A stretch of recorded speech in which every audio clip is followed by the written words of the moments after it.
So hey guys, আসসালামু আলাইকুম। সবাই কেমন আছেন? আশা করি সবাই ভালো আছেন। তো এটা হচ্ছে আমার ফুল ব্লগ। দেশ থেকে আসার সময় আমার এয়ারলাইন কী ছিল আর এয়ারলাইনের খাবার দাবার সব সম্পূর্ণ বিষয়।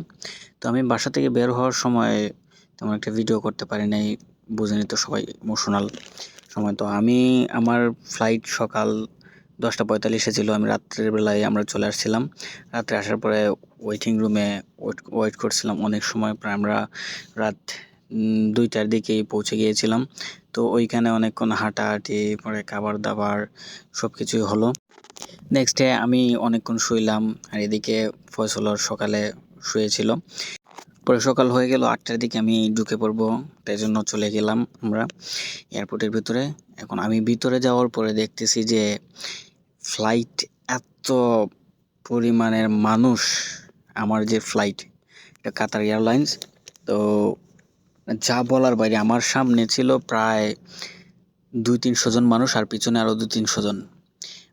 আর এই বিমানের মধ্যে আমার মনে হয় প্রায় 600 থেকে 700 জন মানুষ এইটার মধ্যে উঠছে আর কি। এত বড় বিমান এটা।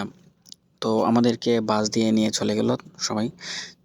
বাস দিয়ে নিয়ে যাওয়ার পরে আমরা বিমানে উঠতেছি, আর এইটার বিমান দেখতেই পারতেছেন যে কত বড়, মানে বিশাল এক বিমান, যা বলার বাইরে। আর এত পরিমাণ লোক এটার মধ্যে উঠছে, যা কি বলবো। আর সবচেয়ে বড় কথা, কাতার এয়ারলাইন্স যেহেতু, ওদের সার্ভিসও অনেক ভালো।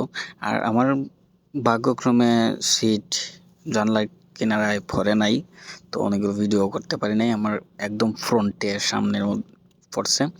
তো যাই হোক, হালকা করে একটু নাস্তা দিল, ড্রিঙ্কস দেওয়ার পরে আমি একটা সফট ড্রিঙ্কস অর্ডার করলাম। পরে ওয়াশরুম থেকে আসার পরে দুপুরের খাবারটা হয়ে গেল। তো দুপুরের খাবার দিয়ে দিল।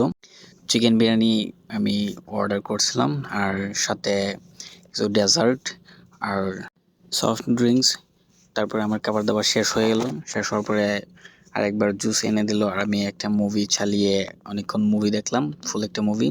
যেহেতু জানলার সাইডে সিট পড়ছে না, তো আরেকটা জানলায় সামনে, যেহেতু ওই জানলাটায় উকিঝুঁকি মারলাম। তো আমাদের ফ্লাইট অলরেডি ল্যান্ড করে গিয়েছে। তো আমরা বের হয়ে যাচ্ছি এখন। আর দেখতে পাচ্ছেন যে এইখানে ওদের এয়ারপোর্ট, মানে কাতার এয়ারপোর্ট কতটা বড়। আর ভিতরে তো ভাই বলার মতো না। আমাদেরকে মেট্রো রেল দিয়ে নিয়ে যাওয়া হয়েছিল এই সামান কালেক্ট করার জন্য, যে আমাদের জিনিসপত্র ব্যাগ কালেক্ট করার জন্য। মানে মেট্রো রেল দিয়ে এয়ারপোর্টের ভিতরে কতটুকু দূরত্ব হইতে পারে দেখেন। এইটা এত বড় একটা এয়ারপোর্ট, 1 ঘন্টা যদি আপনি হাঁটেন তারপর শেষ করতে পারবেন না। তো ফাইনালি আমি বের হয়ে গেলাম। আমার ভাই আসছেন, আর চাচাতো ভাই আর বন্ধু তার গাড়ি নিয়ে আসছিল। পরে আমি ভিডিও করতে পারি নাই, আমার ফোনে চার্জ ছিল না, তো গাড়ির ভিতরে ভিডিও করলাম। তো সবাই ভালো থাকবেন, সুস্থ থাকবেন। আল্লাহ হাফেজ, আসসালামু আলাইকুম।